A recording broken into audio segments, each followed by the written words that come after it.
porte-bonheur. Vous savez, les avis, c'est comme les trous du cul. Tout le monde en a un. Bienvenue tout le monde à After Eight, épisode 28. After Eight, c'est un talk show qui déconstruit la pop culture. On y parle de tout, ciné, comics, jeux vidéo, séries, politique. Mais cette semaine, elle est un peu spéciale. En effet, on voulait faire un nouvel épisode sur cette nouvelle année et repenser un petit peu à l'année qui vient de s'écouler. Mais on s'est dit, ça va plomber tout le monde parce que 2016 n'a pas été un grand cru pour tout le monde. 2016, c'était un peu la décatombe. Ça va pas être possible. Et puis en fait, être 100% positif, c'est pas la politique éditoriale de la maison. Donc on va essayer de faire un melting pot de tout ça, à moitié entre du bon sentiment et un peu de haine aussi, parce que... Et beaucoup d'impro, parce que voilà, on avait envie de faire un épisode, mais on n'avait pas envie forcément de trop le préparer, donc bon, un peu comme d'hab, on va dire, mais... Non, plus que comme d'hab, c'est-à-dire... plus que comme d'hab, oui. Toi, tu sors de table, littéralement. Et, ouais. Et, écoutez, 2016, bon. comment, cette année qui n'en finit pas, où on se dit tous les jours, c'est bon, c'est le dernier, et en fait, non, jusqu'au dernier jour, il va falloir en souper. À l'heure où on enregistre, l'année n'est pas encore bouclée, et on part avec cette nouvelle de Carrie Fisher, là, d'un coup, Carrie Fisher et sa mère le lendemain. Et sa mère le lendemain, dont on regardait encore les exploits dans Star Wars Holiday Special. Et oui. Puisqu'elle chante. Puisqu'elle chante dedans, elle chante les chants de Noël dedans. Et c'est un moment un peu spécial, puisqu'en plus elle a l'air complètement, ça a l'air sa période, disons de psychotrope de vie, quoi. C'est-à-dire, elle était en pleine, elle a l'air euphorique, dirons-nous, quoi. Pour apparaître là-dedans, il fallait quand même un petit peu s'en mettre dans le pif, je pense. Ouais, et du coup, ça donne à ce truc pas très personnel beaucoup de charme, en fait. Et donc, j'essaye de prendre ce qu'il y a de meilleur dans 2016. Et évidemment, entre Bowie, entre Prince, entre tous ces gens, sans parler de tous les gens qui nous sont chers, c'était, comme tu dis, une décatombe. Et pour paraphraser un pote qui a eu des jumelles, il m'a dit, écoute, personnellement, c'était super, mais alors... si je regarde le monde, c'était terrifiant. Et ouais, c'est un peu l'idée que j'en ai. Et je me rends compte que on ne s'est même pas présenté. David, tu vois à quel point on est dans le mode mini-zode, on se présente plus. Après 28 épisodes, on se dit que c'est bon, les gens nous connaissent un peu, mais peut-être qu'il y a des nouveaux venus, les pauvres. S'ils tombent sur cet épisode-là en premier, c'est pas de chance quand même. Tu m'étonnes. Et donc, à l'autre bout du cosmos, Benjamin François, alias Quix. En direct de Tatooine. Sur Tatooine, et qui est donc de Los Angeles, qui est encore pour l'instant un territoire vierge et neutre. Enfin, je suis à Los Angeles, je suis pas de Los Angeles. Je pense pas qu'on puisse dire que je suis de Los Angeles. Enfin, peut-être maintenant, ça fait 5 ans, tu sais, peut-être que on peut dire que maintenant je suis de LA. Je sais pas. Quand t'auras la nationalité, on verra déjà. Ah déjà j'ai la green card, ça y est, donc je peux déjà... Voilà, 2016 n'était pas complètement nul pour toi. Tu as reçu la green card d'un pays sympathique. Voilà, donc si je me la fais pas retirer suite à l'élection d'une certaine personne, et peut-être que j'éviterai les regards inquisiteurs en passant la douane, on sait jamais. Hein. Non, ça y est, t'es safe, tu es clean maintenant, ça y est, tu es approved. On va espérer. Non, mais l'État ne peut pas revenir sur une décision qu'il a prise, quoi. Enfin, si, ils peuvent. Oh là là, d'accord, t'étais ironique. Bon, tu vois, je suis un peu fatigué, je capte plus tes blagues, donc c'est pas grave. Alors, dis-moi... Mais toi, qui es-tu? Parce que moi, je me suis présenté, moi je suis Benjamin François, Quix, de Los Angeles, mais toi? Ah, c'est vrai qu'on ne demande jamais qui je suis. Qui es-tu, petit homme poilu? Je suis Daniel Andreev, et je suis pas si poilu, et je suis pas si petit en fait, mais... Non, t'es pas si petit, mais t'es surtout poilu quand même. Ouais, c'est le swag velu, comme dirait ma copine. Et je suis Daniel Andreev, et sur Twitter, je suis Camé Robotics. Et on fait ensemble ce show depuis mars, je crois. Ça c'est une bonne chose qui est arrivée cette année. Et voilà, c'est ce que je voulais dire, c'est que After Eight et ensuite Super Ciné Battle, c'était les deux meilleures choses professionnelles qui me sont arrivées dans une année très blanche et sèche pour moi. C'est une année, je pense que fiscalement c'est pas la meilleure du tout. Ouais. Non, c'est il y a des mois où j'ai gagné moins que le RSA, tu vois. Ah ouais. Oui, c'est pas de la blague. Et ouais, donc du coup, oui, je sais pas combien de temps ça va durer, je sais pas combien de temps je vais tenir ou quoi, mais tu sais quoi, comme dit ma grand-mère, tu t'en fous, tant que t'as la santé, et elle dit ça, elle a 92 ans, elle va en avoir 93 le 1er janvier, donc oui, quand t'as la santé, tu mesures un peu ta chance, quoi. Bah, Voilà, la preuve, donc, c'est que tu dis que les podcasts, c'est le meilleur truc qui te soit arrivé dans une année où il y a des mois où tu touché le RSA, donc évidemment, il fallait que tu perdes du temps à faire des podcasts qui te rapportent 0. C'est logique. exactement. Mais eh ben, écoute, puisque tu en parles, C'est cohérent. j'ai un projet de podcast et celui-là il sera rémunéré puisque celui-là on est sponsor, enfin c'est pas sponsorisé, je le fais, c'est un service commandé, mais c'est quelque chose qui me tient un peu à cœur. C'est un projet sur les comédies françaises. D'accord.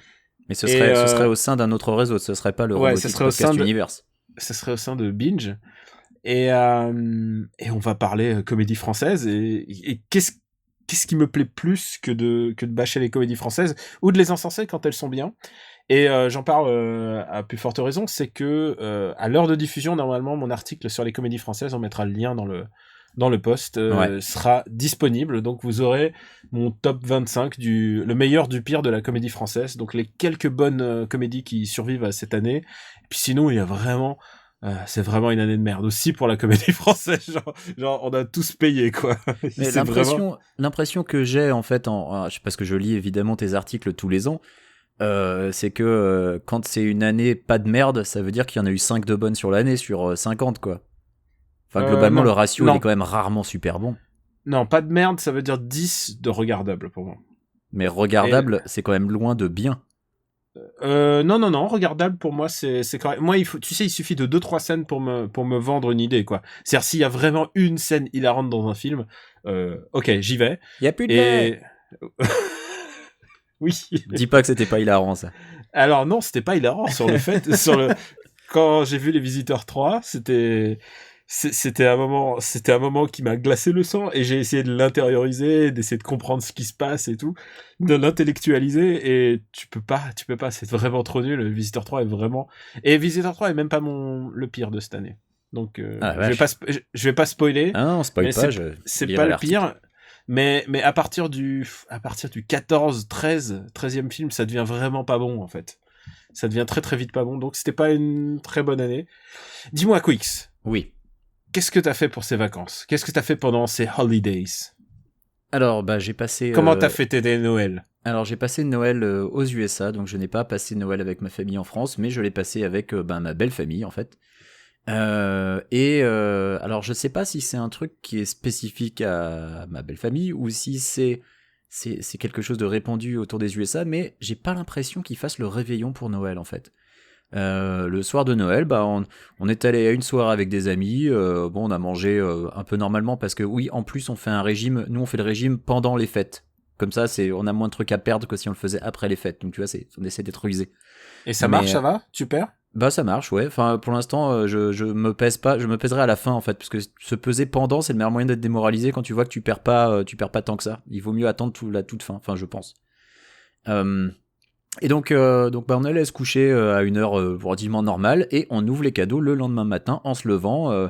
Donc il était 9h du mat, on s'est levé, ma belle-mère est venue avec mon beau-frère aussi, on a ouvert les trucs et voilà.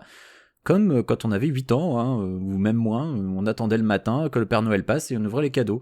Et c'est un truc que j'ai pas fait pendant des années parce que à partir du moment où j'ai arrêté de croire au Père Noël avec mes parents, on faisait un réveillon et puis voilà, après le dîner, sur le coup de 23h, 23h30, on trichait un peu, on ouvrait les cadeaux et on allait se coucher après, quoi. Enfin, je sais, j'ai quand même plus ou moins l'impression que c'est ce qui se fait en France, on fait un réveillon, puis on ouvre les cadeaux à minuit et basta. Ce que Alors tu veux que dire, c'est là, qu'on aurait pu enregistrer le jour de Noël et déballer nos cadeaux en direct presque. putain, on aurait pu. Putain, On fait t'aurais ça pu l'année prochaine. déballer tes cadeaux sur Twitch. On fait ça l'année prochaine. Je suis sûr qu'il y en a qui l'ont fait en même temps, hein. Ils avaient tellement envie d'exposer leurs cadeaux que... donc voilà, donc je sais pas si le fait de ne pas faire de réveillon c'est un truc qui est typiquement américain ou si c'est juste ma famille qui ne le fait pas, enfin ma belle famille qui ne le fait pas. Mais en tout cas voilà, c'était très très old school. Ça m'a rappelé des souvenirs de quand j'étais enfant et quand j'attendais le petit matin pour ouvrir les paquets. Ah ouais, toi t'étais vraiment en famille old school, ouais. Ouais. Et toi alors, qu'est-ce que t'as fait pour Noël? Eh ben écoute, moi c'était un Noël un peu spécial aussi parce que ça faisait plus de 20 ans plus de 20 ans que j'avais une tradition et je voyais un ami qui fête pas Noël. Moi, j'ai perdu la tradition de Noël très très tôt. Mon père fêtait pas Noël du tout. Il était orthodoxe, mais... Bah, on peut dire que t'es ni catho ni chrétien, alors voilà, Noël, c'est pas forcément ton truc, quoi. Non, mais j'ai pas été élevé surtout dans la religion. Ouais. Moi non plus, après, hein, mais... Ouais, j'ai pas été élevé ni dans la tradition, ni dans la religion, et ma mère, elle allait au casino, tu vois, le jour de Noël. Tu vois ce qui est le truc... Pour gagner de l'argent, pour acheter des cadeaux. C'est le truc pour trouver le petit Jésus. Et mon père, lui, il était pas du tout fait du tout. C'est lui qui a même mis le haut là. Et en plus, il y a un autre truc, c'est que le Noël et le Nouvel An sont décalés en Russie. Donc je crois que tu as encore jusqu'au 13 janvier pour te bourrer la gueule, tu vois. Calendrier grégorien. Ouais. Et j'ai vécu par contre un Nouvel An en Russie. C'était un des plus beaux Nouvel An de ma vie. C'était aussi le dernier voyage que j'ai fait avec ma mère en dehors de la France. Et on est allé en Russie et vraiment tout le monde se bourrait la gueule. Tout le monde était littéralement en coma éthylique pendant le pays ne fonctionne plus pendant 12 jours, quoi, environ. Entre le 1er et le 13, et on est revenu en avion justement le jour de l'an russe, et on était les seuls à bord évidemment, et on a été traités comme des rois, tu sais, comme quand t'as un vol et que t'as 3 passagers, les mecs on les traite genre ils vont tout de suite en première, on leur verse du champagne dès qu'ils entrent, enfin on a eu la totale. C'était un très très bon souvenir. Et tu vois, si c'est ça mon meilleur souvenir de Noël récent, eh ben écoute, je le prends, il y a plus de 10 ans. Ouais. Et du coup, je suis resté à la maison. J'ai beaucoup travaillé parce que j'ai travaillé sur cet article sur les comédies françaises. J'aime autant te dire que, tu sais, on parlait du RSA. C'est l'article qui me prend le plus de temps de ma vie et en même temps qui me rapporte le moins. C'est vraiment, c'est ridicule. Parce que faut quand même les caler, les 50 films, et j'imagine que voilà, t'es pas payé en proportion. Non, je suis pas pris en proportion, et oui, c'est absolument ridicule. C'est genre le truc le moins rentable. Mais je pense qu'un jour, je vais prendre toute cette somme de données et je vais en faire un bouquin. C'est pas possible. Oui, parce que mais non seulement il faut les écrire, là, les articles, mais il faut déjà se fader les films, et ça te prend un temps fou aussi. Bah ouais, par exemple hier, je voulais aller voir Jim Jarmusch et puis je suis arrivé un petit peu tard, donc je me suis rabattu sur Père-Fils Thérapie. C'était pas bien. Merde. C'était avec Jacques Gamblin et oh là là. Et Jacques Gamblin, il gamblinait à mort, et c'était pas très bien. Et tous les acteurs mettaient trop d'énergie à faire des choses pas très intéressantes. C'était pas une bonne comédie. Et tu vois, quand je suis sorti de la salle, j'ai dit je suis content de pas l'avoir inclus dans mon top, genre de pas avoir retardé mon top jusqu'au dernier moment pour remettre ça, parce que ça valait vraiment même pas le coup en fait. J'en retiendrai Jacques Gamblin, il gamblinait. Ah bah ouais, non mais il était bah tu sais, c'est comme Michel Larocque, elle Larocque, tu vois. Il y a des acteurs, tu vois leur comme style Danny d'acting. Boone, je sais pas en fait. Ah non, on dit pas de mal de Danny Boone, c'est un avis de la maison. Ah merde, c'est vrai, j'avais oublié. Oh là là, oui. Alors remarque, je dis ça, mais j'ai dit du mal d'une comédie produite par Danny Boone dans le top, donc je dis plus rien. Mais tu sais quoi, s'il fallait que je me retienne à chaque fois que... Tu sais, Nicolas Bedos, il me suit sur Twitter, donc est-ce que je poste le trailer de son dernier film, je me dis, est-ce que je vais être cynique ou pas? Parce que tout invite à être cynique dans le trailer de son film. Et en même temps, je me dis, merde, j'ai pas envie de m'exposer. Donc maintenant, quand je parle d'un trailer sur Twitter, ou d'une comédie, j'essaie d'être le plus neutre possible, et d'être genre vraiment, il faut lire entre les lignes ce que je suis en train de dire. Mais c'est quand même dommage si tu t'auto-censures juste parce que le mec te follow quand même. Non, mais en fait, je m'auto-censure presque sur les trailers, parce qu'en général, parfois, je pense que c'est de la merde, et je me contrôle un peu. Par exemple, là, sa comédie, là, c'est une comédie ego trip basée sur le fait qu'il est génial. Qu'il a écrit j'ai vu la bande-annonce, oui. Qu'il a écrit et réalisé, et ça se termine par la meuf qui pleure, et il dit, mais pourquoi tu pleures? Il fait, parce que c'est génial! Genre, quoi? Qu'est-ce que c'est que ça? Donc, pour me soigner de tout ça, j'ai vu Green Room aussi, ça faisait longtemps que je voulais le voir. Ah, j'ai toujours pas vu. Oh là, Green Room, c'est super. C'est vraiment, c'est un des petits bijoux de cette année. Je me l'étais gardé vraiment au chaud pour le regarder. Et en plus, Anton Yelchin, son dernier film. Et ouais, ça donne une strate de mélancolie supplémentaire à un film qui est quand même assez dur. Ça parle de nazis et de groupes néo-nazis. Et plus optimiste, j'ai vu Sense8 Christmas. Est-ce que tu as vu Sense8? J'ai pas encore regardé Sense8, c'est sur ma liste, mais sur ma liste qui contient, je sais pas, 50 titres, donc c'est dur. Eh ben écoute, Sense8, c'est ma boule, c'est génial, c'est à la fois con et à la fois génial comme peut l'être une BD de super-héros en fait. C'est ce qui se rapproche le plus d'un truc de super-héros pour moi parce qu'ils accomplissent des choses, ils accomplissent plus de choses en tout cas que Suicide Squad, tu vois. C'est un groupe de personnes qui sont liées par l'âme, où on sait pas trop exactement comment ils sont liés, mais en tout cas ils sont liés dans la pensée. Et c'est une belle série parce que du coup tu te dis merde, c'est aussi ça qu'on a envie d'avoir, c'est des gens qui sont liés et qui font des choses ensemble. Et Christmas Special en gros, c'est ils passent leur temps soit à baiser, soit à faire la fête quoi. Et c'est je pense que c'est le truc le plus Wachowski que j'ai vu de tous les trucs Wachowski. Il y a vraiment des scènes de baise d'anthologie. Mais t'avais aimé Sense8, toi, c'est ça? Parce que moi, j'avais entendu des avis assez distanciés sur Sense8. Il y a des gens qui adorent et des gens qui ont trouvé ça nul, donc... Alors, j'ai trouvé que les 2-3 premiers épisodes, c'était compliqué, et ensuite, tu t'y prends vraiment, et à la fin de la série, j'étais en train de me dire, ah merde, j'en veux encore plus, et je suis content qu'il va en avoir encore plus, ça sort en mars ou en avril, et je suis vraiment très très très content que ça se continue, parce que c'est une belle série, quoi, c'est une série... C'est une série de super-héros qui se cache un peu, c'est une série avec des personnages que j'ai envie de revoir à chaque fois et tu vois, et on peut pas dire que Green Arrow me donne Arrow me donne ça quoi. Bah c'est un peu comme c'est The OA, la nouvelle série de Netflix, ou AO, je sais plus, OA, celle où j'entends tout et n'importe quoi. Enfin, j'entends des gens qui adorent et d'autres qui trouvent ça nul à chier, donc je pense que ça va être comme Lost, il va falloir que je regarde parce que les avis sont tellement polarisés que il va falloir que je me fasse mon opinion. Non, moi j'ai commencé à regarder une série dont je parlerai dans mes recommandations un peu tout à l'heure, donc je vais la garder. Et on se garde des recommandations en fin d'épisode quand même, ouais. J'ai commencé à regarder la série animée du Hades Chapter des Chevaliers du Zodiaque que je n'avais jamais vu. En fait, j'avais lu le manga il y a très longtemps, mais j'avais jamais vu l'animé. Oh merde. Et je les regarde en VF. Et alors, si vous trouviez que la VF des Chevaliers du Zodiaque, genre 88 et époque Club Dorothée, était nulle, eh ben celle du Hades Chapter, elle est catastrophique. Elle est encore pire. C'est-à-dire, le principal problème de la VF des Chevaliers du Zodiaque de l'époque, c'est que t'avais 3 doubleurs pour faire toutes les voix, mais au moins c'était des bons doubleurs. Alors que là, les gars, ils sont pas bons, ils prononcent n'importe comment. Et puis, alors les dialogues, je sais pas si c'est la traduction qui est catastrophique ou si c'est le texte qui est comme ça à la base, mais c'est genre... Oh mais, ça veut dire que cette personne a survécu? Eh oui, cette personne est suffisamment puissante. Mais qui donc est cette personne? Et je déconne pas quoi, il y a cette personne qui est prononcée au moins 12 fois de suite en 3 minutes. Et puis voilà, puis après tu découvres que c'est Shion du Bélier, et t'es là genre, ah c'est lui, cette personne! Non mais sans déconner, c'est putain de nul! Alors je sais pas ce que ça donne en VO, mais voilà, par contre c'est plutôt joliment réalisé. Mais alors c'est lent, enfin c'est lent au début, au bout d'un moment ça va un peu plus vite, mais voilà, bon pour l'instant j'en suis que sur les 12 premiers épisodes, donc voilà. Ah, donc t'as pas encore fini complètement quoi, t'as pas passé Inferno, Elysion... Ah non, j'en suis pas là, j'en suis qu'au chapter, au Sanctuary chapter, mais j'ai bientôt fini, et j'attaque les autres ensuite. Écoute, si je peux te rassurer, la VF je crois d'Inferno et d'Elysion est un peu mieux, parce que je crois qu'il y a Éric Legrand qui revient pour faire Seyard déjà, c'est un peu... Et je crois que c'est Saori, elle a bien sa voix originale aussi. Saori, je crois qu'elle a déjà sa voix... j'ai un doute, je sais plus. Mais en tout cas, tous les autres, il y en a plus un qui a sa voix d'origine. Alors, c'est pas tellement ça le problème, c'est surtout que le problème que les doubleurs, tu sens qu'ils sont pas dedans, quoi. Ben, tu sais, c'est des histoires, de budget, et d'époque, parce qu'on est habitué à la version d'original d'époque qui était vraiment extraordinaire.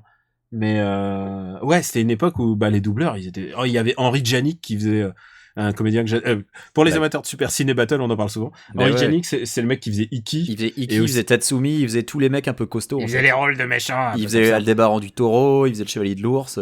J'adore Henri Djanik, putain. Il a une voix, c'est la voix VF de Kojak. Ouais. Donc ouais, c'est et la voix de Mégatron.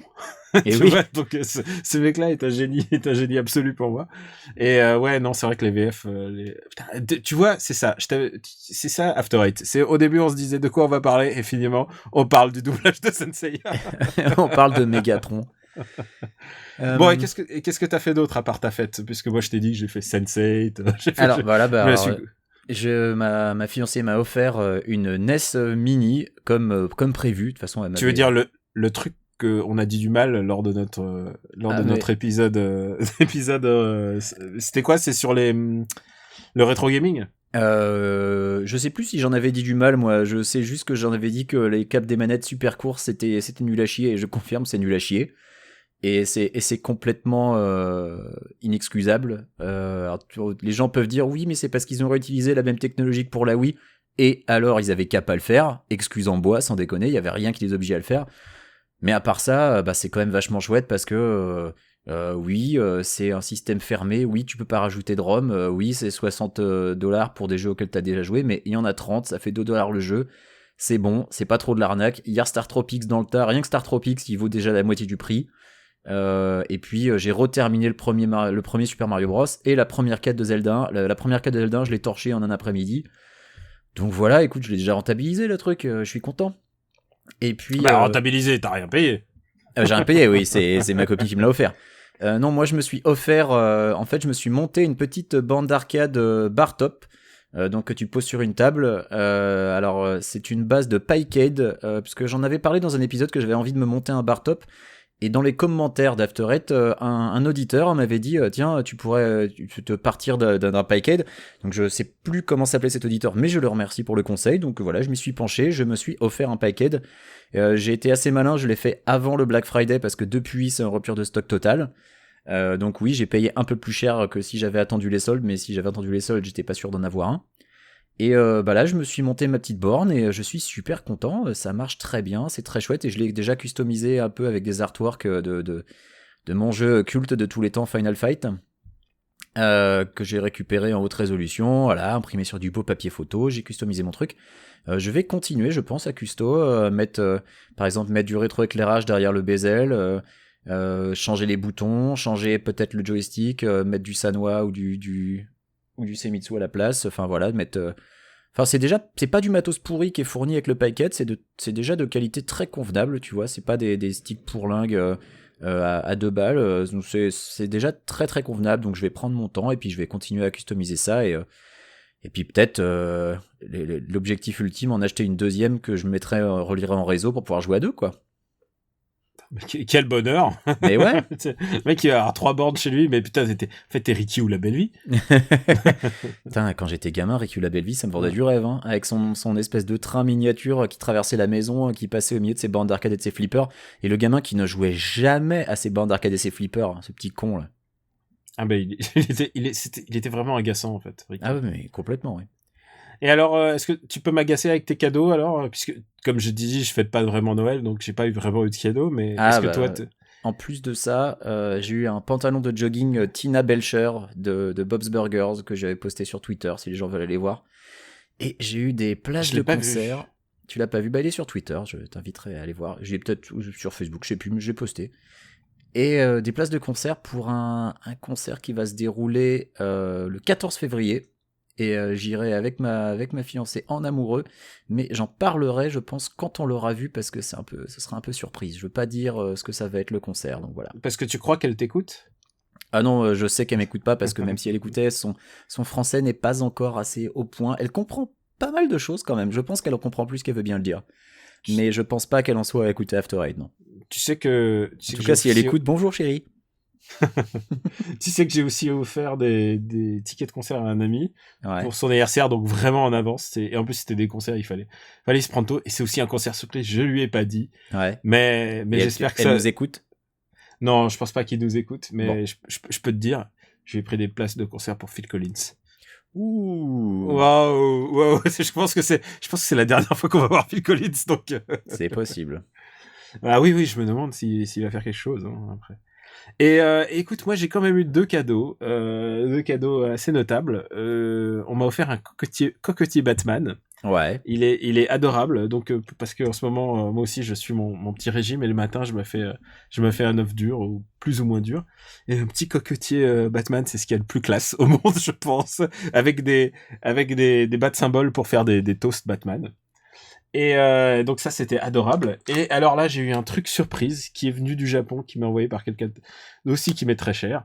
Et Et alors je me demandais qu'est-ce que c'est que cette grande boîte, et c'est vrai que j'en ai parlé un tout petit peu sur les réseaux sociaux, mais... Est-ce que c'était un TIE Fighter? Parce que on va dire de grande boîte. Non, c'était pas un TIE Fighter taille géante. Bon. C'est un... Allez, il y avait une douzaine de paquets de soupe qui s'appellent Taibien. Et c'est des soupes qui viennent de Kumamoto. Et je lui avais envoyé une photo et je lui ai dit, écoute, tu sais pas où est-ce qu'on pourrait en trouver? J'en voudrais une douzaine. Comme ça, genre, mais pour la blague, quoi. Ouais. Et il me les a renvoyés. Et c'est effectivement un des trucs les plus délicieux. Je tiens le paquet en ce moment. Un des trucs les plus délicieux que j'ai mangé. C'est des soupes un peu détox au yuzu qui sont parfaites. Il y a marqué sur le matin pour les petits creux, pour le petit déjeuner ou pour le bento du midi. Il va falloir que tu m'en envoies quand j'aurai fini mon régime. Et il y a l'ours de Kumamon dessus qui fait la tête. Tu sais que tu connais Kumamon. Je connais Kumamon, ouais, c'est l'ours noir là avec la... L'ours noir qui a une tête un peu délurée. Ouais. Et c'est adorable. D'abord, c'est adorable de m'avoir envoyé ça, surtout que je n'étais pas du tout au courant. Une boîte entière de soupe qui en contiennent 5 paquets chacun. C'est 53 calories par soupe, je peux te le dire. Tu te le mets dans un petit mug, il y a des petits vermicelles. C'est délicieux. Ah, pas mal.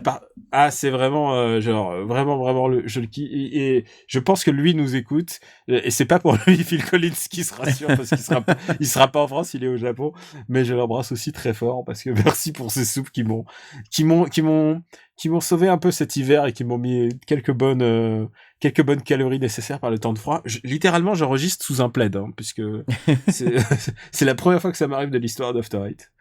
Et écoute, puisque là on a fait un peu le topo de cette fin d'année, est-ce que tu as quelques bonnes résolutions? Est-ce que tu as quelques idées de ce qui va t'attendre en 2017? Bah, la bonne résolution habituelle des gens, c'est de perdre du poids, mais moi c'est bon, c'est déjà en cours, donc c'est pas vraiment ma bonne résolution 2017. Mais en fait, je viens d'avoir une idée. Tu te rappelles que quand tu étais venu c'était quoi, il y a 2 ans, 3 ans, tu m'avais traîné faire du Bikram yoga. Oui, c'est vrai. Et j'avais cru mourir 15 fois, parce que pour les gens qui ne savent pas, le Bikram yoga, c'est quelque chose qui se fait dans une salle avec une humidité de 350% et une température de 4 millions de degrés à peu près. Non, c'est 40 degrés et 80% d'humidité. Ouais, j'étais pas loin. Et donc j'ai trouvé ça absolument insoutenable et j'ai cru mourir 15 fois. Et ma fiancée m'a quand même convaincu qu'il fallait que j'essaye le yoga à température ambiante. Et en fait, hier soir, on est allé au yoga ensemble et j'ai trouvé ça sympa. Donc ma mutation en californien continue. Je pense que je vais me mettre au yoga en 2017. Voilà. Bah écoute, c'est pas mal le yoga. Écoute, moi je peux que t'inciter à aller au yoga. C'est vraiment un truc qui me plaît.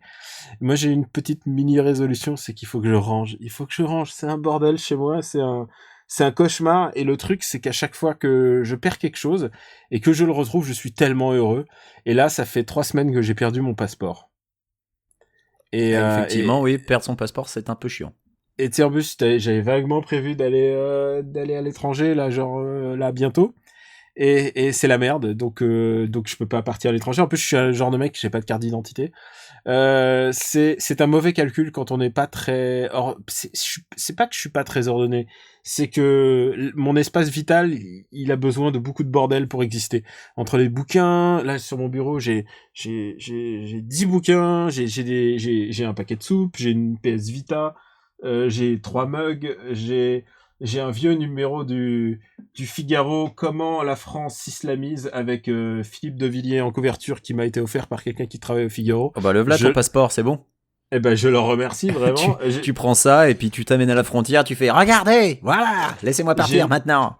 J'ai une 2DS, j'ai des vêtements, j'ai des photos, beaucoup de photos. Mais tu sais, je crois que je te l'avais déjà dit, et même je crois même que je l'avais publié sur Twitter. Moi, je l'aime bien ton bordel en fait. Surtout quand je suis dans ton séjour, genre je suis dans le canapé et je vois ton étagère avec tout le fratras de bouquins dans tous les sens.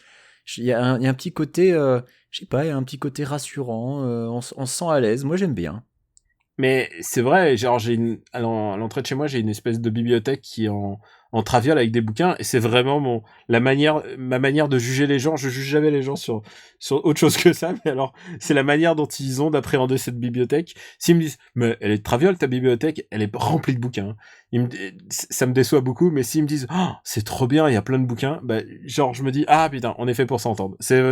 Tu sais, c'est comme ce qu'on a dit sur Pacific Rim. Moi, il y a les gens qui aiment Pacific Rim, il y a ceux qui aiment pas Pacific Rim.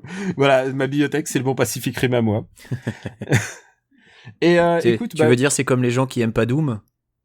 C'est un peu comme les gens qui aiment pas Doom. Les gens qui aiment pas Doom. C'est un peu comme les gens qui aiment pas Doom pour toi. Et écoute, qu'est-ce que tu penses de 2017? Est-ce qu'il y a quelque chose que tu attends culturellement? Est-ce qu'il y a quelque chose, un film, une série? Est-ce qu'il y a des BD? Est-ce qu'il y a quelque chose qui te travaille? Je sais que toi, t'as déjà fait une belle liste de ton côté, donc si tu veux commencer, et je commenterai sur tes attentes, parce qu'il y a des trucs dans tes attentes qui sont des attentes à moi aussi, donc... Bah écoute, le premier truc qui me vient à l'esprit, c'est Okja. Okja, c'est le prochain Bong Joon-ho, le mec qui a réalisé The Host, Memories of Murder, Mother. Et ce mec, je pense que c'est un génie, je pense que c'est un des meilleurs réalisateurs vivants. Il a réalisé plusieurs de mes films préférés. Et là, il réalise un film, il est soutenu par Netflix, c'est un film qui va sortir en même temps dans le monde entier. Et donc, je suis très emballé à cette idée d'avoir, en même temps que les Coréens, je suis très emballé, quoi, à l'idée d'avoir un film. Alors évidemment, je préférais aller le voir en salle, parce que c'est comme ça que je pense j'apprécie plus un film. Ouais. Mais écoute, dans le doute, je prends. C'est pas grave. Si 2017 me donne un nouveau Bong Joon-ho, j'y vais. Et écoute, dans un autre ordre d'idée, tu vois, The Fast and Furious 8 et Baywatch, je pense que c'est la bonne merde enfin pas la merde, mais c'est le truc un peu nawak que j'attends. Bah surtout Fast and Furious. Après, je vais pas te dire non pour Baywatch parce que étant un grand fan de David Hasselhoff devant l'éternel, j'aime aussi beaucoup Baywatch. Mais Fast and the Furious, voilà, c'est le 8e épisode de Fast and Furious, et Fast and Furious, c'est quand même une série de films qui, à partir du moment où elle a décidé d'arrêter de se prendre au sérieux, qui à partir du moment a décidé que c'est bon, on pouvait y aller full nawak, on s'en fout, on est dans une série de films où il y a des nanas en bikini qui dansent sur du dubstep devant des courses de voitures illégales, et bah voilà, c'est une série qui a finalement compris quel était son potentiel, donc à partir du 5, parce qu'avant c'était... Et son cœur de cible. Voilà, disons, avec le 4, ils ont opéré un reboot de la franchise, et c'est vraiment avec le 5 que ça a vraiment abouti, avec l'arrivée de The Rock d'ailleurs notamment.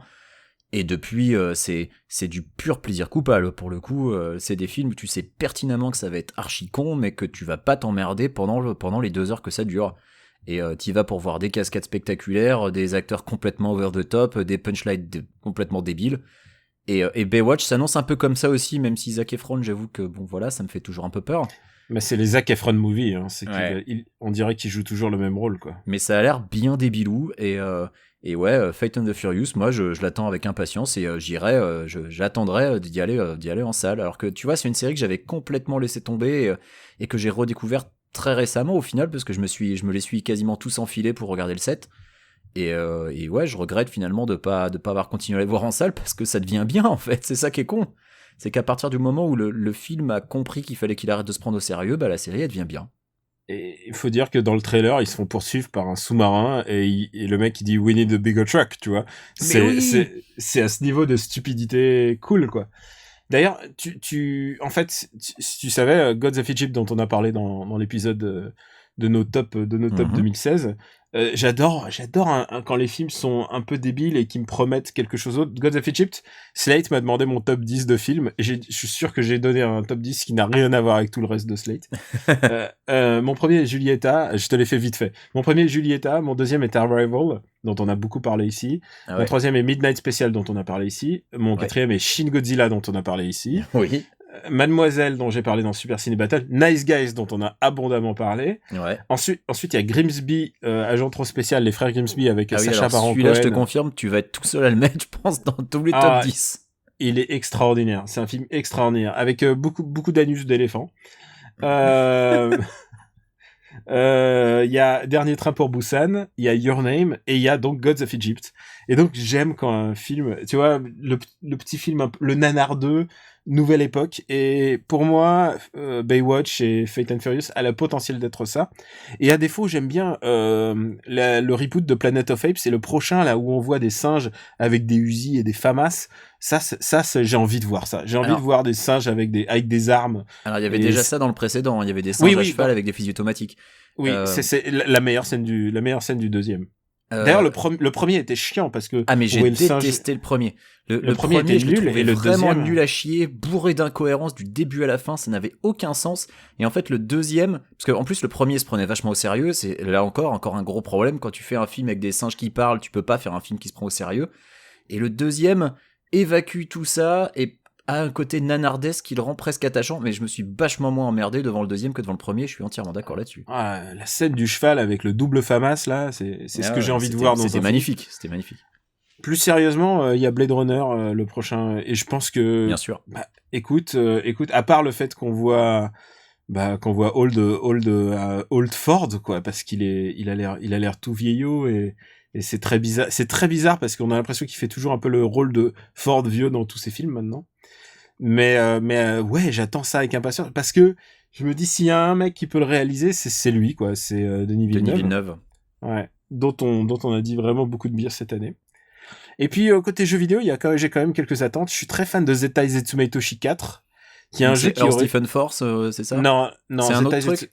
Non, c'est pas du tout. Ça s'appelle SOS Last Escape. Ah oui, c'est Last Escape, je confonds, pardon.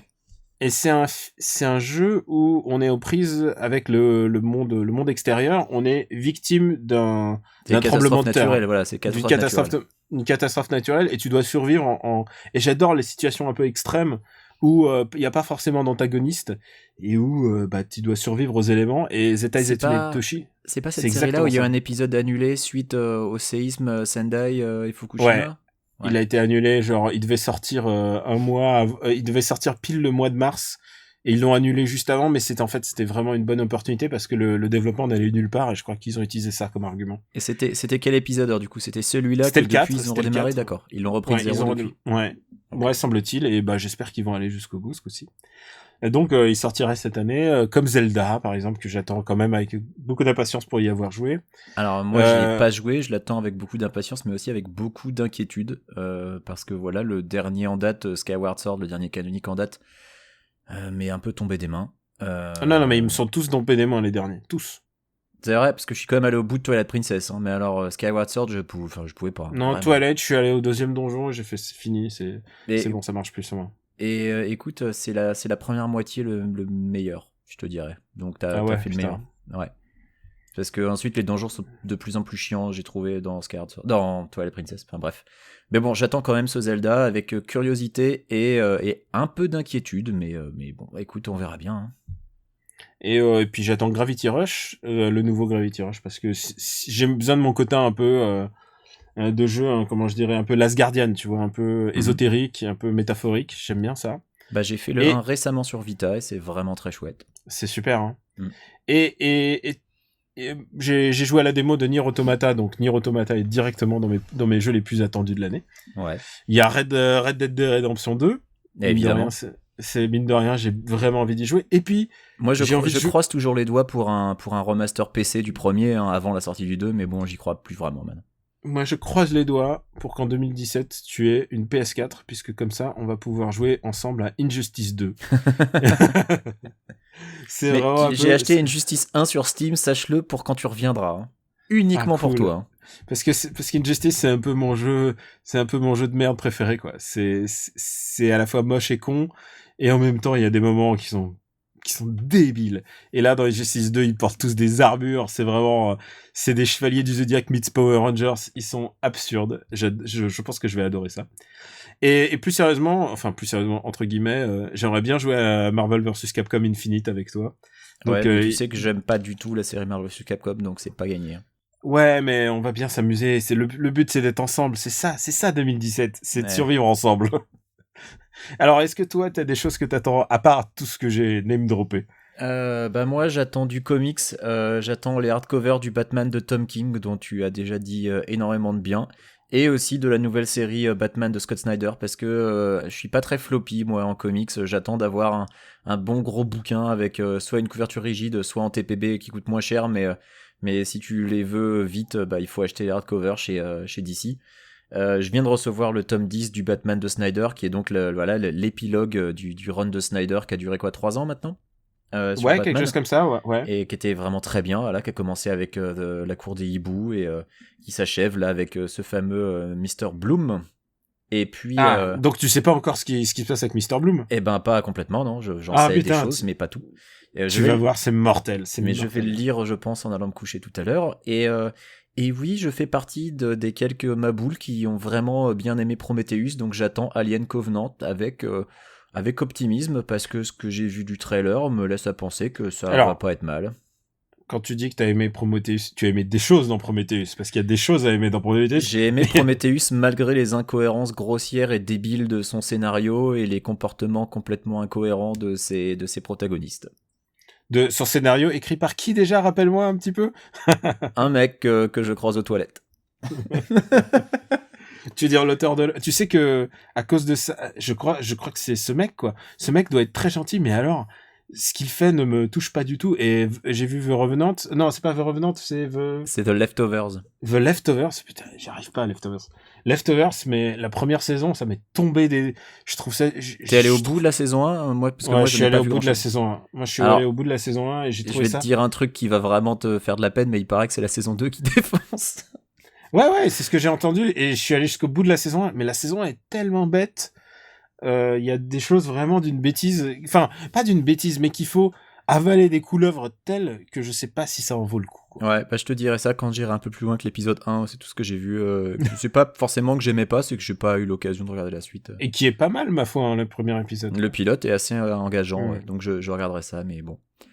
Et puis, eh ben écoute, en 2017, il y a un autre truc qui va sortir avec notre actrice préférée de l'année 2017, de l'année 2016. Cara Delevingne. Donc le Valérian de Luc Besson.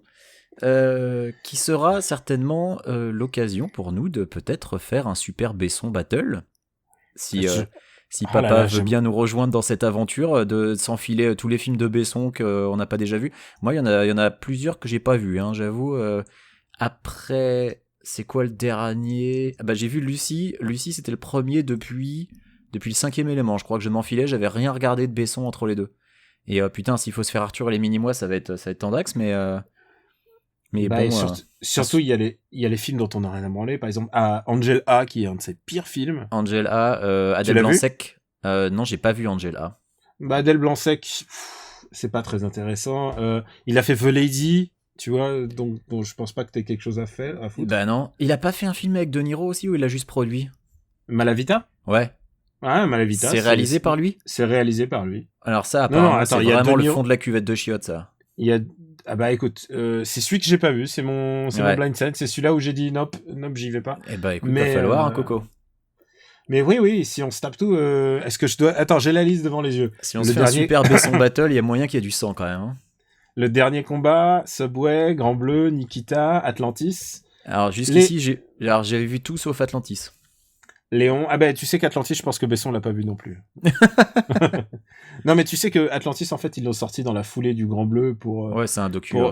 C'est un docu, mais en fait, c'est celui qui il efface toutes les traces d'Atlantis parce que c'est son plus gros fiasco, en fait, en termes d'audience par rapport au sommet auquel il était habitué. Au Grand Bleu, surtout, qui à l'époque était le film d'une génération.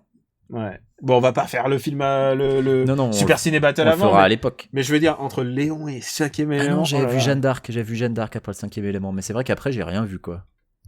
Ouais. Angela, Arthur et les Mini-mois, Arthur et la revanche de Malthazar, Adèle Blanc-Sec, Arthur 3, The Lady, Malavita et Lucie.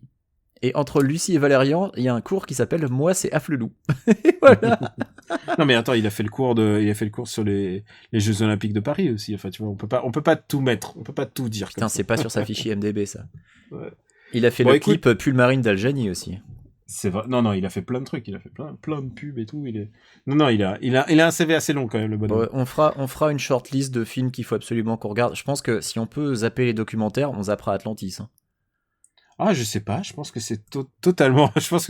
Mais... Attends, écoute, après, déjà, on est sélectif. On n'a pas pris les productions et les productions. Remarque, il y en a... 78 minutes, Atlantis, peut-être qu'on peut le faire, en fait. Écoute, je pense qu'on a fait le tour de toutes les bonnes choses qu'on attend pour 2017. Là, on vient de vendre du rêve à tout le monde avec Super Besson Battle, je pense. Ouais, je pense aussi. Parce que là, pour le coup, on va vraiment dire du mal. Non, mais ouais, en même temps, il faut être juste avec lui. Je pense que c'est un mec qui a quand même réussi quelque chose que très unique dans son genre. J'en ai parlé plusieurs fois à After Eight. J'ai lu sa biographie interdite. J'ai beaucoup lu sur Besson. Je me suis pas mal documenté. Le sujet m'intéresse, quoi. Le sujet m'intéresse. Et... Ah non, mais le type et sa carrière sont des sujets qui sont super intéressants. Ouais. Et puis, on arrive à Lucie. Écoute, je pense qu'on a fait le tour de 2017 et des bonnes choses qui nous arrivent, et de tous les super Besson Battle, les super Fast and Furious Battle. Je pense qu'on pourrait dire une petite reco, puisque quelque part, ce sera peut-être la première de l'année, ou la dernière de l'année, suivant l'heure de diffusion. On ne sait pas encore à quelle heure on va diffuser cet épisode. Vous m'avez traité d'abruti ? Oui. Je pratique les arts martiaux, judo, aikido, karaté. La première chose qu'on nous apprend, c'est le contrôle. Un type me traite d'abruti, je ne cogne pas, je le regarde et je m'en vais. Eh ben tire-toi alors. Vous avez de la chance. Allez, prenez le chariot et filez. Vous avez de la chance. Gros connard. Vous avez de la chance. PD. Bah écoute, en fait, le truc, c'est que pendant l'épisode des tops et des flops de 2016, j'étais en train de me dire, il y a plein de choses dont j'aurais voulu parler. Et en fait, cette année, j'ai adoré lire Thor. Alors, Thor, en ce moment, est écrit par Jason Aaron. C'est la suite de son run avec Thor Femme qui se produit avant Secret Wars. Alors, c'est exactement ça. C'est qu'il continue. Thor est une femme. Mm-hmm. Et donc, Jason Aaron est en train d'écrire ça. Et il a rendu ça vraiment de manière vraiment intéressante. Il n'en a pas fait un personnage juste, c'est juste She-Thor ou quelque chose comme ça. Non, c'est juste Thor. Et c'est passionnant parce que vraiment il la met dans des situations vraiment intéressantes. C'est écrit avec beaucoup d'intelligence. Jason Aaron, il sait écrire des trucs fun. En ce moment, il écrit aussi le comic Star Wars. Et parallèlement, il a lancé, je crois que c'est une mini-série qui s'appelle Unworthy Thor. Donc c'est l'histoire de Odinson, donc le Thor original, mais qui n'est plus Thor. Qui n'est plus Thor depuis que Nick Fury lui a chuchoté quelque chose à l'oreille. Ouais. On ne sait toujours pas quoi. Dans Original Sin, on sait toujours pas, putain, c'est abusé. Ah non, c'est génial. Et donc, il ne peut plus soulever son marteau, donc il n'est plus Thor. Et en plus, il a perdu son bras en cours de route. Enfin, c'est nawak. Et c'est génial. Et c'est vraiment super. C'est dessiné par Olivier Coipel, qui est sans doute un des meilleurs dessinateurs en activité en ce moment. Il est tellement bon, il dessine des trucs, mais incroyable. Vraiment, toutes les planches qu'il fait sont vraiment sublimes. Unworthy Thor vient de commencer, donc je sais pas s'il y en aura 4 numéros ou 6 numéros. Mais ouais, vraiment, si vous lisez Thor, reprenez tout début du run de Jason Aaron. Si vous prenez Thor, ça s'appelait Mighty Thor à l'époque. C'est vraiment extraordinaire. Il y a un arc qui s'appelle c'était The God Killer. C'est vraiment du très bon comics qui se prend pas trop la tête et en même temps qui est très recherché. Il faut pas sous-estimer les comics de Jason Aaron parce qu'il fait beaucoup de trucs genre Sculpt et des trucs qui sont propres à, tu vois, c'est des trucs hardball, de trucs très terre à terre, très terrain, pas du tout de super-héros. Il a fait Seven Bastards qui a eu beaucoup d'Eisner Awards en plus récemment. Vraiment, Jason Aaron, c'est vraiment du bon matos. Donc, ouais, j'ai beaucoup pris plaisir à lire cet auteur. Vas-y, balance ta reco. Bah écoute, vu que t'as beaucoup parlé de Thor, moi j'en profite pour glisser la série Thors avec un S qui se passait pendant Secret Wars, qui était mon coup de cœur de Secret Wars.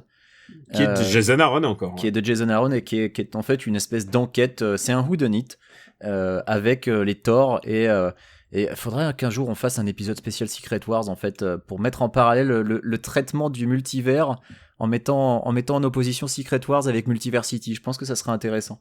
Mais donc toujours est-il que voilà, Thor, il y a un Thor qui meurt et donc une enquête pour essayer de déterminer qui l'a tué, qui est le coupable, et c'était vachement chouette. C'est dessiné par Chris Sprouse en plus, c'est vraiment super très joli en plus. Donc complètement un autre truc, j'en ai parlé plus tôt. Oui. Juste pour te dire, tu sais que Thors, on pensait que ça allait être un truc qui allait être à part, mais en fait il est indispensable de le lire pour comprendre ce qui se passe dans Unworthy Thor. Ah bah encore parce mieux. Que du coup ça me parce donne que envie. dans tous les comics de Jason Aaron qu'il fait à Marvel, il y a toujours un élément qu'il réutilise dans un de ses comics, quoi. Il avait fait Spider-Man and Wolverine et il y avait des éléments de ses précédentes œuvres et il reprend toujours un élément. C'est assez bien c'est aussi un des quelques tie-in de Secret Wars qui est vraiment indispensable pour le coup.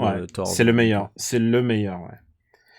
Et même pour l'histoire, il y a vraiment des éléments dedans qui sont super intéressants pour comprendre le run Secret Wars, enfin juste le comic Secret Wars. Donc complètement autre chose. Je vais parler de la série dont j'ai parlé un peu plus tôt, que j'ai commencé à regarder là récemment. C'est une comédie qui s'appelle Better Off Ted, avec le personnage principal, donc Ted, dont j'ai déjà oublié le nom de l'acteur, mais c'est surtout chez les personnages secondaires que ça devient super super intéressant parce que sa boss c'est Portia de Rossi, que les fans de Arrested Development connaissent déjà. Ou alors les fans d'Ally McBeal, puisqu'elle était déjà dans Ally McBeal à l'époque, elle jouait Nell Porter. Et donc, Better Off Ted, c'est l'histoire d'un groupe de salariés dans une entreprise qui s'appelle Veridian Dynamics. Et Veridian Dynamics, si tu veux, c'est un peu c'est une espèce de boîte globale, massive, qui fait tout et n'importe quoi. Donc qui est présente dans tous les domaines et qui a un département recherche et développement où les gars ils bossent sur tout et n'importe quoi. Donc c'est un peu, tu vois, Evil Corp de Mr. Robot, et ben c'est un peu Veridian Dynamics si elle était dirigée par des gros tocards incompétents. Et Veridian Dynamics, donc voilà, c'est vraiment cette grosse boîte multinationale avec tous ses défauts. Et au sein de cette boîte, donc il y a le département recherche et développement qui est dirigé par donc Veronica, qui est jouée par Portia de Rossi, et un de ses chefs d'équipe, c'est Ted. Et Ted, c'est un peu le mec parfait. Il est beau gosse, il est drôle, il a de l'esprit, tout le monde l'aime. Et il bosse avec une équipe de gens qui sont eux aussi hauts en couleur. Il a 2 scientifiques, par exemple, qui sont... c'est un peu des nerds, donc les mecs sont un peu maboules. Ils ont des idées un peu délirantes. Il a une chef de la QA qui, elle, est la meuf qui est un peu ingénue, mais qui est... un peu aussi à fond sur Ted, elle a grave envie de le pécho, mais lui il résiste parce que ça se fait pas. Enfin, je vais pas dire pourquoi il résiste parce que en fait c'est le prétexte à un gag. Bref, Veridian Dynamics, ils ont en fait des espèces de coupures, comme des pubs en fait, comme si t'avais des petites vidéos marketing pour présenter la boîte, et je suis à peu près persuadé que pour faire ces vidéos, les producteurs de la série ont pris des stocks vidéos d'entreprises ou des trucs qu'ils ont chopés sur Getty ou je ne sais où et qui les ont assemblés en mettant une voix off qui raconte des trucs derrière, et c'est hilarant. Et je pense que ça s'est arrêté au bout de 2 saisons parce que comme Arrested Development, c'était trop intelligent pour passer à la télé. C'est de l'humour qui est trop fin. C'est vraiment du 36e degré, de l'humour très pince sans rire. Et vraiment, je comparerais ça avec Arrested Development dans l'écriture. C'est vraiment drôle, c'est déjà un miracle qu'il y a eu 2 saisons. Honnêtement, je crois qu'à la fin de la première saison, tout le monde était persuadé que ça reviendrait pas, et c'est revenu, même s'ils sont pas allés au bout. Il y a 2 épisodes qui n'ont jamais été diffusés à la télé. Je crois que ces épisodes sont sur Netflix. En tout cas, moi, c'est sur Netflix que je regarde la série. J'espère qu'elle est sur Netflix en France. Donc, je vous la recommande. Better Off Ted. C'est 25 minutes par épisode, et honnêtement, ça passe très très vite. C'est super drôle. Voilà. Et c'est une série Netflix alors? C'est pas une série Netflix, c'est une série qui est passée à la télé, mais qui maintenant est sur Netflix. Non, parce que Netflix, c'est pas une production Netflix. Ils annulent rarement les shows. Non, c'était syndiqué, ça passait sur les networks, mais ça a été annulé, et maintenant c'est sur Netflix. Bon. Je me souviens que j'ai dit du mal des séries Netflix qui s'arrêtent pas dans l'épisode des tops et des flops, mais j'ai repensé à Better Call Saul, qui est quand même une de mes séries favorites de cette année.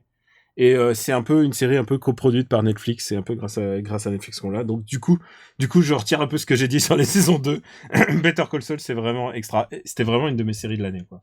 C'est coproduit par Netflix, je savais même pas, tu vois, je crois que c'était non, MC, mais c'est-à-dire non, chez MC. Non, je crois pas que c'est MC justement, je crois qu'il y a le logo Netflix original au début de chaque épisode. Ouais, c'est très bizarre. C'est un système de, je pense, de coprod. Peut-être, je sais pas. Moi, j'étais persuadé que ça passait sur AMC, hein. Ah non, mais c'est une série AMC, je pense. Hein. Mais en tout cas, il est dispo en Day One Netflix, quoi. Écoute, je vais faire une toute dernière reco en me disant que c'est le... Attends, j'ai peut-être un peu trop... je vais le refaire. Allez. Écoute, j'ai quand même une toute dernière reco à faire. Et c'est un de mes coups de cœur de décembre. Il vient de sortir en volume, donc je l'ai acheté en volume. Et c'est un tel plaisir, il faut que je te le partage. Ça s'appelle Sugar and Spike, Metahumans Investigations. C'est sans doute le comics le plus drôle et le plus méta que tu puisses imaginer. C'est un comics DC, et c'est 2 enquêteurs dans le monde de d'ici d'aujourd'hui, et qui explique, tu sais comme moi que les super-héros étaient maboules dans les années 60, tu sais, il y avait Superman qui avait une île à son image, il y avait Batman qui était avec les couleurs de un costume avec les couleurs de l'arc-en-ciel, tu sais, c'était une époque un peu maboule, tu vois ce que je veux dire. Mm-hmm. Les vieux comics étaient un peu nawak. Eh bien ça, c'est ces deux enquêteurs qui enquêtent sur ce monde nawak et qui essayent de le légitimer. Et par exemple, ils reçoivent c'est Batman qui leur demande expressément d'aller chercher ces costumes, le costume arc-en-ciel qui est quelque part qu'un méchant a capturé. Et en fait, chaque histoire, c'est un des super-héros du monde d'ici qui leur demande un truc dont il a un peu honte de son passé, en fait. Et qui leur dit, écoute, j'ai caché de la kryptonite dans une île qui a la forme de mon visage, qui a la forme de mon corps, et Superman a trop honte d'y aller, il peut pas y aller en plus parce que c'est de la kryptonite, et donc il dit à ces deux enquêteurs d'aller le voir. Et il y a une histoire pour tous les personnages principaux, il y en a une histoire pour Wonder Woman, il y a une histoire pour Green Lantern. C'est hilarant, c'est vraiment un des comics les plus drôles que j'ai lu, c'est très très très méta, tu peux t'imaginer. Mais ils traversent des musées, les musées Flash, tu vois, enfin c'est... Et en même temps, c'est super joli, c'est super bien écrit, c'est écrit par Kev Giffen. C'est mon comics coup de cœur de cette fin d'année. Vraiment, si vraiment tu t'intéresses au monde de la BD, c'est une BD indispensable. C'est une BD indispensable parce que c'est tellement méta, ça légitime toutes ces années de débilité des années 60, de ces époques où Batman était pas illisible, mais tellement ridicule que ça n'avait rien à voir avec ce qu'on a aujourd'hui. Donc ouais, si je rappelle le nom, c'est Sugar and Spike, Metahuman Investigation, et tu peux te le commander sans aucun problème, je te garantis la bonne lecture.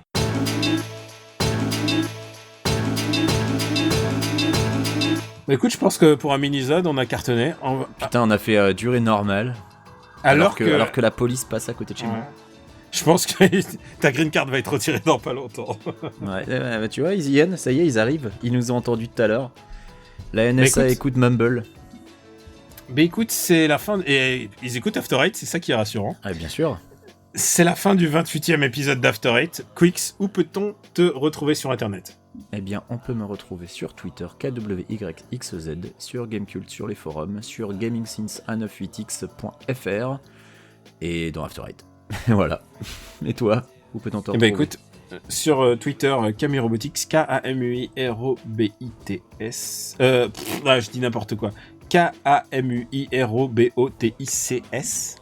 Je suis aussi parfois sur Gamecult, parfois sur d'autres sites, et je le dis au fur et à mesure. Vous pouvez retrouver mon article sur les comédies françaises sur Slate. C'est mon seul article de l'année sur Slate. Et je les remercie d'héberger cette espèce de... je sais pas comment décrire ce moment de autoflagellation, ces choses que je m'impose toute l'année. Vous pouvez me retrouver sur Super Ciné Battle, sur After Eight. Et bien sûr, j'ai un nouveau podcast qui arrive bientôt. Je vous en dirai plus dès que je le peux, dès que je peux vous dire le nom. Et oui, en fait, je vais encore moins écrire cette année, puisque en fait, parallèlement, j'écris un bouquin et devrais avoir fini vers mars. Donc voilà. Je vous en dirai plus. Voilà, c'est mon projet qui m'a pris énormément de temps.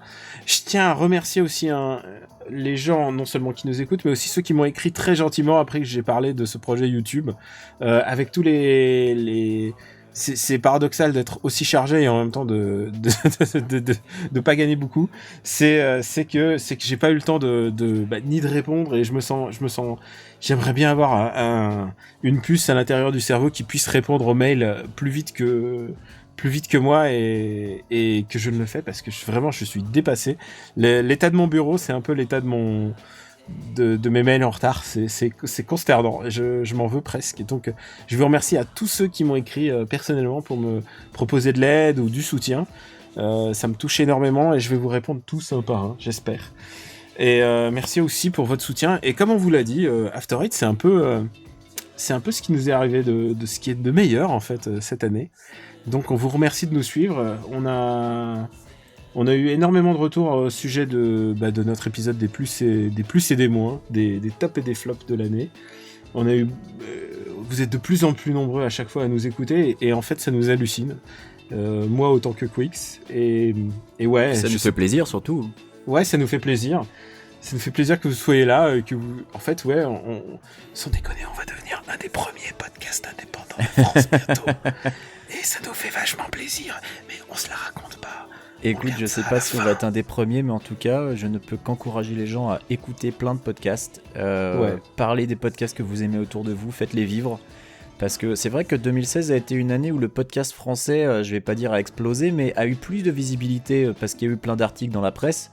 Des articles qui notamment oubliaient régulièrement de parler des indépendants, mais ça c'est un autre problème. Mais c'est pour ça qu'on compte sur vous, sur votre capacité au bouche à oreille, à en parler autour de vous, à soutenir les podcasts que vous aimez.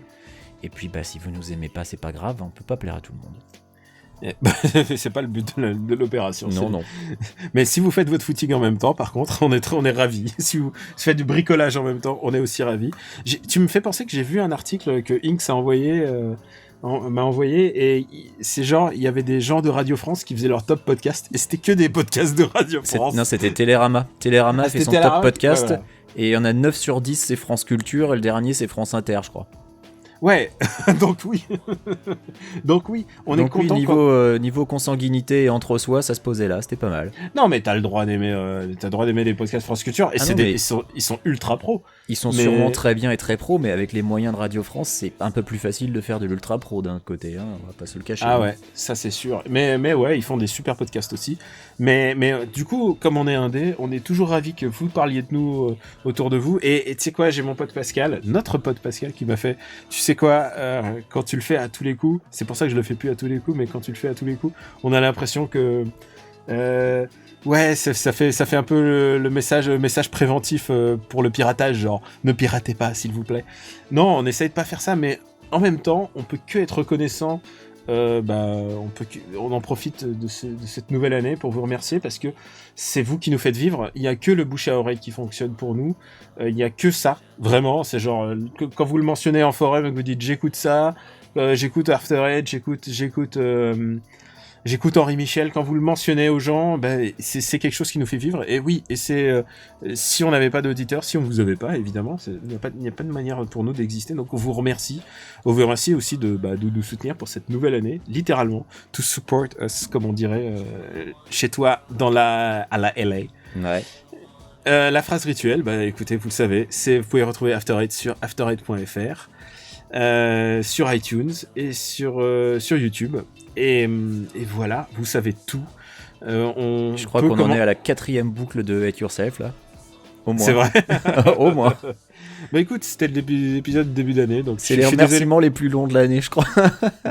Ouais, mais il faut partir de bon pied et se dire que c'est vrai. Et se dire que ça pourra pas être pire. Puis en plus, tu sais, le but de la petite pastille en fin d'émission, c'est pour que les gens ils écoutent les remerciements, mais là, si ça se trouve, il y en aura pas. Ah, tu veux dire le truc en général qu'on met à la fin de l'épisode mais t'imagines, 7 minutes de remerciements et à la fin pas de pastille, on va se faire défoncer. Je sais pas, mais tu sais, en même temps, tu sais, c'est comme quand on a fait Gajin Dash avec un invité, parce que Greg n'était pas là, on a invité Mouloud Achour, et il y a plein de gens qui ont dit « Ah, mais c'est pas possible !» et tout, mais genre, hey, un mois, on fait un truc un peu différent, pourquoi pas, genre, on va mettre 2 pastilles, s'ils veulent. Putain, donc on a donné le ton des mini-zodes, là, les mini-zodes d'1 heure. En fait, la différence... 2017. La principale différence du mini-zode, c'est qu'il n'y aura pas de pastille. Si vous attendiez la pastille, vous pouvez couper maintenant. Oui, voilà. ça se trouve, on va la mettre juste pour faire chier. Et peut-être qu'on en mettra quand même une. Écoutez, merci beaucoup et on vous dit à bientôt. Est-ce qu'il est trop tôt pour souhaiter la bonne année aux gens ? Je ne sais pas, en fonction de l'heure de diffusion. Écoutez, alors, moi, si vous écoutez ce podcast le 1er janvier à minuit 1, bonne année. Si vous l'écoutez avant, fallait couper avant. Voilà. Et écoute, en Russie, on a un mot qui est très commode, qui se dit Nastopaïchem. Ça veut dire je te souhaite d'avance, je te souhaite la bonne année qui arrive. Voilà. Et ça se fait. C'est pas genre les mecs qui disent à l'année prochaine. Non, vous faites pas ça. non, donc, c'est bon ça. Donc Nastopaïchem, comme on dit en russe. Et voilà, ça me suffit très bien. On vous remercie, on vous dit à bientôt. Salut. Bisous.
Donc, Nastupayashem, comme on dit en russe. Et voilà, ça me suffit très bien.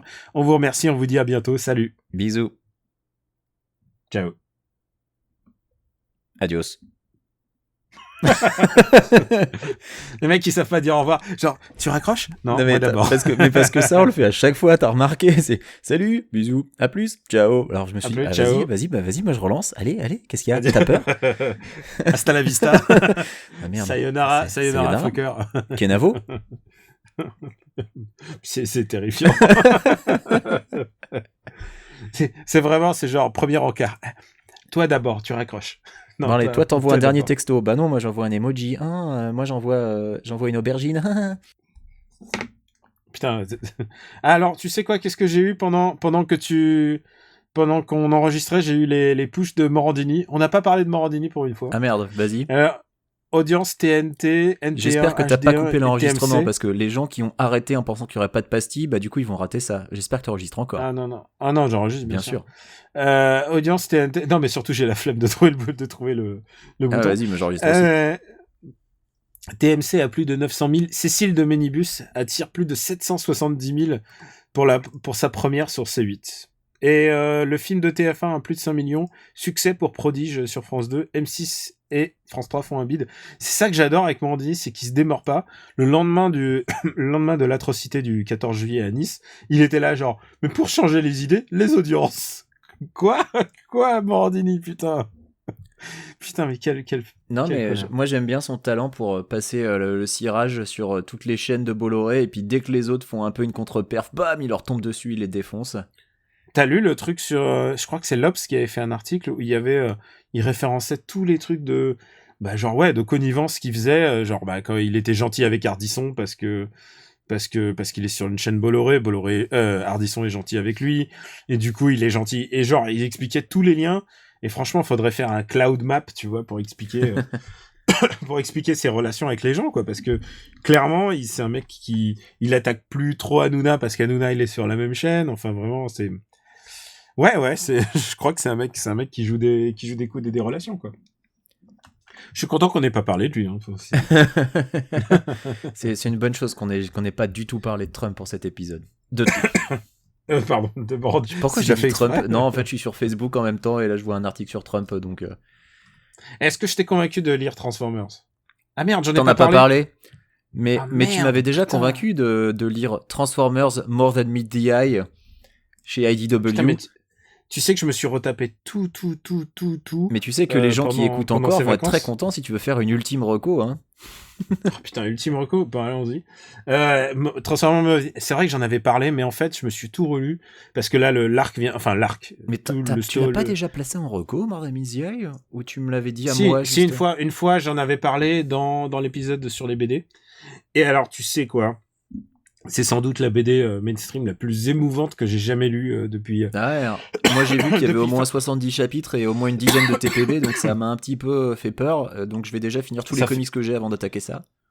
Ça fait quoi, 10 ans que j'ai pas dû lire un truc aussi bien qui aborde des sujets bizarrement politiques, sexuels, puisqu'il est question même d'homosexualité de robots, enfin c'est extraordinaire. Putain. Ah non, ça va super loin, et non, c'est... Vraiment, mec, ça va te faire pleurer. C'est un comics qui va te faire pleurer. Un comics Transformers, donc. Ouais, et ça m'est pas arrivé d'être aussi ému par un comics de robot depuis plutôt de Urasawa. Moi, c'était depuis Chobits de Clamp. Non, je déconne. T'avais aimé Chobits? J'ai détesté Chobits. Je trouvais ça atroce. Ouais, mais vraiment, le Transformers... C'est pas dès le premier épisode de l'animé où la robot, elle sort pour s'acheter une culotte? Non, mais je veux pas entendre parler de ce truc. Je veux pas entendre parler de ce truc. C'était vraiment tellement nul. En plus, ce qui est génial avec ce Transformers, c'est que c'est écrit en plus par un mec qui était fan, il écrivait des fanfictions, et ils se sont dit, ouais, ce mec-là, il est bon. Et Transformers est ploté comme un comics d'Alan Moore, quoi. C'est le truc le mieux ploté que j'ai vu depuis Hickman et les Avengers, c'est Avengers d'Hickman, quoi. C'est très très bien posé, il pose ses histoires, il y a des story threads Ok, donc il y a 57 issues. Ouais. 1, 2, 3, 4, 5.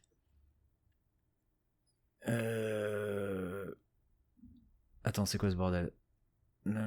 Ah oui, une reissue, d'accord. 1, 3, 4, 5, 6, 7, 8, 9, 10 TPB. Et il y a un petit crossover à un moment, mais c'est expliqué dans les TPB. Et tu veux que je te dise un truc? C'est un comics où tu connais le principe. C'est après la guerre, en fait. Parce qu'ils ont été pendant 4 millions d'années, les Autobots et les Decepticons ont été en guerre. Et là, ils font la paix. Et donc, c'est qu'est-ce qu'ils font après la paix? Et là, c'est une équipe qui part dans l'espace. Un peu comme Red Dwarf, tu vois. Et il part à la découverte il cherche The Lost Knights of Transformers. Donc il y a une espèce de rêve utopique. Ils ont trouvé une carte spatiale dans la matrice. Et à mi-chemin, je peux te dire un truc, c'est que il y a Megatron qui revient et il a le meilleur redeeming arc que j'ai jamais lu d'un personnage depuis très longtemps, quoi. Parce que en général, j'aime pas trop quand les méchants deviennent gentils, mais là, Megatron, ça reste cohérent et il y a un fond politique et moral dans l'histoire. C'est vraiment génial. C'est ouf. C'est le meilleur Megatron que j'ai lu et pourtant, c'est un Megatron qui est en train d'avoir des cas de conscience, quoi. Et c'est génial, quoi. Il y a le procès de Megatron. Ah là là, c'est mortel. J'ai envie de me le relire, en fait.